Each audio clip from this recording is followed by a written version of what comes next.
something. But that you're up to something. Assalamualaikum warahmatullahi wabarakatuh. Kami dari kelompok 3, kami akan menjelaskan mengenai teks eksplanasi mulai dari pengertian, struktur, beserta contohnya. Perkenalkan, nama saya Maftuha Fatimah. Setelah saya Rafaila Fadila Aliza.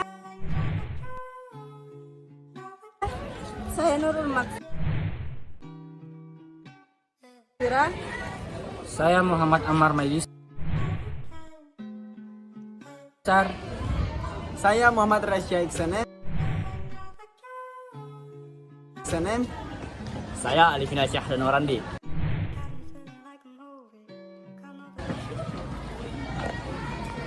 Dan saya Muhammad Aldiansyah. Apa sih itu teks eksplanasi? Teks eksplanasi adalah merupakan teks yang menerangkan suatu peristiwa atau kejadian alam, baik alam maupun sosial. Teks eksplanasi dipaparkan secara fakta dan realita dari sudut pandang keilmuan. Inti teks eksplanasi memaparkan bagaimana dan mengapa fenomena terjadi. Struktur teks eksplanasi. Struktur teks eksplanasi terdiri dari 3 bagian, yaitu yang bagian pertama adalah pernyataan umum. Pada bagian ini menceritakan tentang latar belakang kejadian yang berupa definisi.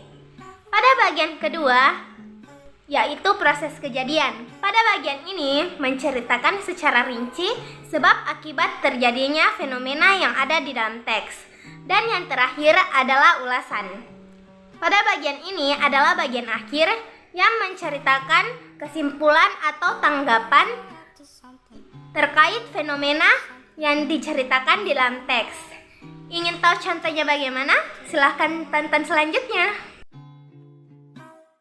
Guncangan yang terjadi karena penggeseran lapisan batu bumi yang berasal dari dasar batu bumi. Peristiwa alam ini sering terjadi di daerah yang berada dekat gunung berapi atau gunung yang masih aktif dan di daerah yang dikelilingi lautan yang luas. Gempa bumi.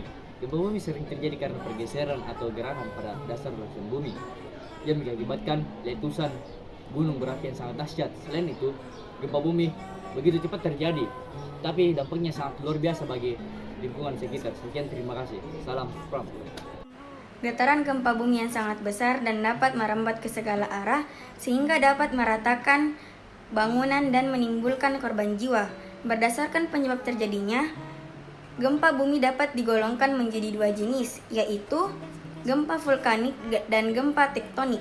Gempa tektonik terjadi karena lapisan kerak bumi menjadi lunak sehingga dapat mengalami pergeseran atau pergerakan. Teori tektonik plate menjelaskan bahwa bumi terdiri dari beberapa lapisan buatan. Bagian besar daerah lapisan kerak ini akan menghanyut dan mengapung di lapisan seperti halnya salju. Lapisan bergerak sangat lambat sehingga terpecah-pecah dan bertabrakan satu sama lain. Itulah menyebabkan mengapa gempa bumi itu terjadi. Gempa bumi vulkanik ini terjadi dikarenakan adanya letusan gunung berapi yang sangat besar. Gempa bumi vulkanik ini jarang terjadi dibandingkan dengan gempa bumi tektonik. Gempa bumi terjadi kapan saja tanpa mengenal musim. Namun demikian, konsentrasi gempa terjadi di tempat-tempat tertentu saja, seperti pada Plat Pasifik. Tempat ini dikenal dengan lingkaran api karena terdapat banyak gunung berapi.